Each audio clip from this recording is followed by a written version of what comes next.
La niña empujó la puerta de la panadería con dificultad. El timbre colgado arriba sonó débil, casi roto. Estaba sucia de polvo, con un corte seco en la rodilla y una mochila vieja colgándole de un solo hombro. Caminó directo al mostrador, ignorando el olor a pan caliente, y señaló el teléfono antiguo apoyado cerca de la caja registradora. El panadero iba a decir que ese teléfono no funcionaba cuando la niña ya estaba marcando. Antes incluso de terminar el número, el teléfono empezó a sonar detrás de la puerta del fondo. El sonido no venía del aparato del mostrador, venía del otro, el que no estaba conectado, el que no tenía cable, el que nadie usaba desde hacía años. La niña llevó el auricular a la oreja con naturalidad, como quien ya lo esperaba, y dijo apenas, «Hola». Volví. El estómago del panadero se hundió, porque nadie debía atender esa línea, y porque ningún niño debería hablar de esa manera. ¿Qué estaba intentando oír esa niña? ¿Y por qué parecía tan importante que alguien respondiera ahora? Quédate hasta el final. Algunas historias solo tienen sentido cuando finalmente son escuchadas. El teléfono detrás de la puerta del fondo siguió sonando. No era fuerte, pero era insistente, como si supiera que alguien lo estaba escuchando.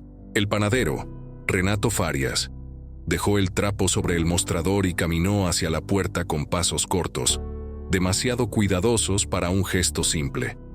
La abrió solo lo suficiente para asomar el rostro. El aparato estaba allí, colgado torcido en la pared. Un teléfono antiguo, beige, con marcas amarillentas por el tiempo. El cable estaba cortado, enrollado con cinta aislante. Había una etiqueta descolorida pegada al costado. Línea desactivada. Aún así, el teléfono sonaba. Renato extendió la mano. Dudó un segundo y levantó el auricular. Del otro lado no había estática ni ruido. Solo respiración, corta, contenida, como la de alguien intentando no llorar. Antes de que él dijera algo, la niña habló desde el mostrador, sin girar la cabeza. «No hables fuerte, a él no le gusta». El corazón de Renato se aceleró. Cerró la puerta despacio, como si el sonido pudiera atravesar la madera. Miró a la niña. Estaba de pie, inmóvil, sosteniendo el auricular del teléfono del mostrador contra el pecho, con los ojos bajos, concentrada. No parecía asustada, parecía aliviada. «¿Con quién estás hablando?», preguntó Renato, intentando mantener la voz firme. La niña acercó el auricular al oído, escuchó unos segundos y respondió, «Con el hombre que vivía donde se quemó». Un escalofrío recorrió la espalda de Renato. El incendio. Todo el pueblo lo recordaba. Un edificio viejo, muchas familias pobres, fuego durante la madrugada. El tema había muerto demasiado rápido. «¿Cómo te llamas?», insistió. La niña lo miró por primera vez. Sus ojos eran atentos, más viejos que su rostro. «Livia». Desde el teléfono detrás de la puerta, la respiración se detuvo. Un clic seco resonó en el pequeño espacio. La línea se cortó sola. Al mismo tiempo, el auricular en la mano de Livia empezó a calentarse. Ella lo soltó sobre el mostrador como quien deja algo que quema y murmuró, casi decepcionada. Colgó otra vez. Renato quedó inmóvil, sin saber a qué teléfono mirar, qué silencio escuchar. Porque nada de eso tenía sentido. Y porque, si esa llamada no existía, alguien se estaba esforzando para que pareciera demasiado real.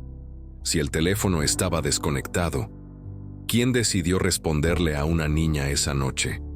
Renato colgó el teléfono del mostrador y empujó el aparato lejos de la niña, como si así pudiera cerrar el asunto. El silencio volvió a la panadería, pero no trajo alivio. Livia observaba la puerta del fondo con atención, como quien espera que algo vuelva a suceder. «¿Con quién vives?», preguntó él, arrepintiéndose de inmediato. Livia acomodó la correa de la mochila rota y respondió sin dudar, «Con nadie, a veces con él». Renato sintió el estómago retorcerse. ¿Él quién? Antes de que ella respondiera, Livia se agachó y señaló el suelo, cerca del zócalo. Había una marca oscura en la cerámica, irregular, casi invisible si no se miraba con atención. Es igual allá. Renato se agachó, confundido. La mancha parecía antigua, como una quemadura. El mismo tipo de marca que recordaba haber visto en el edificio incendiado años atrás, cuando ayudó a repartir pan a los desalojados. «¿Quién te trajo aquí?», insistió. Livia se encogió de hombros. «Sé el camino sola». La naturalidad de la respuesta no tranquilizó. Asustó más. Los niños perdidos suelen pedir ayuda. Livia no pedía. Parecía cumplir algo. ¿Qué estaba intentando terminar esa niña? Renato decidió llamar a la policía. No por miedo a la niña, sino por miedo a lo que no entendía. Mientras marcaba, Livia abrió la mochila y sacó un papel doblado, amarillento, como si hubiera sido mojado y secado varias veces. «Entrégaselo a la mujer que escribe», dijo, extendiéndole el papel. Renato lo abrió. Era un recorte de periódico. El titular hablaba del incendio del edificio de la calle del Carmo.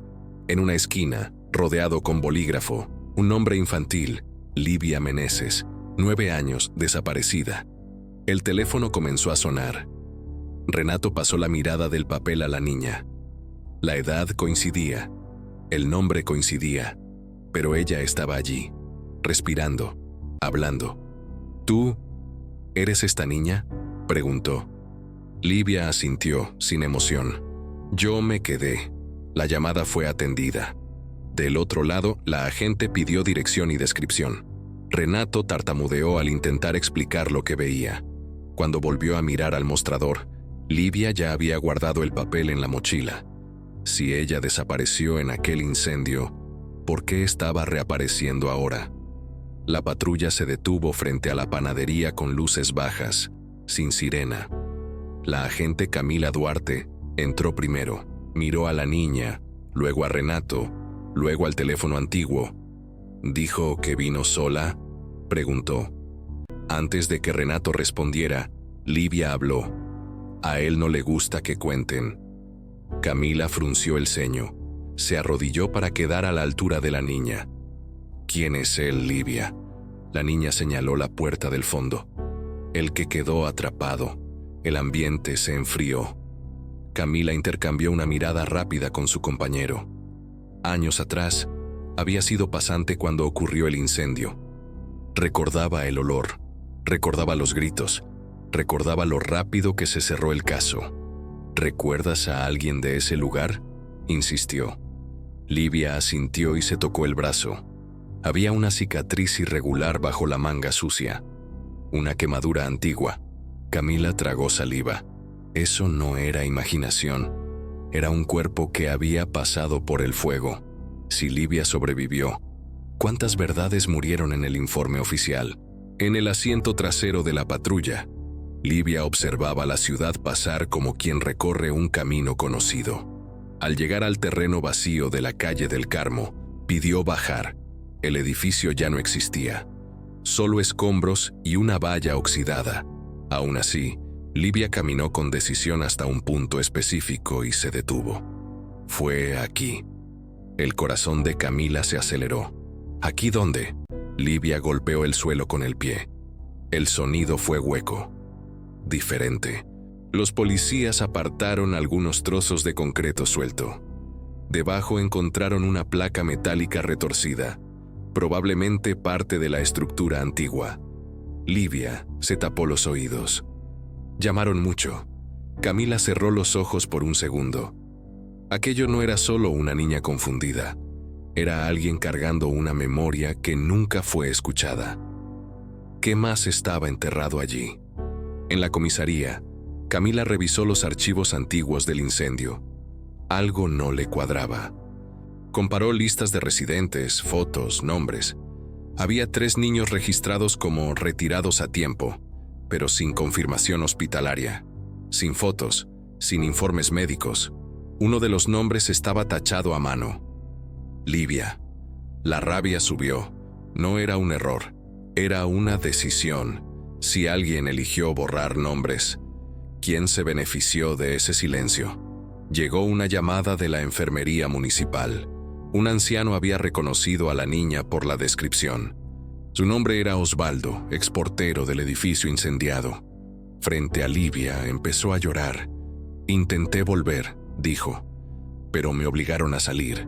Livia lo miró y preguntó, «¿Escuchó cuando llamamos?». Osvaldo bajó la cabeza. «Escuché, pero cerraron la puerta». Aquello era testimonio humano, irrefutable.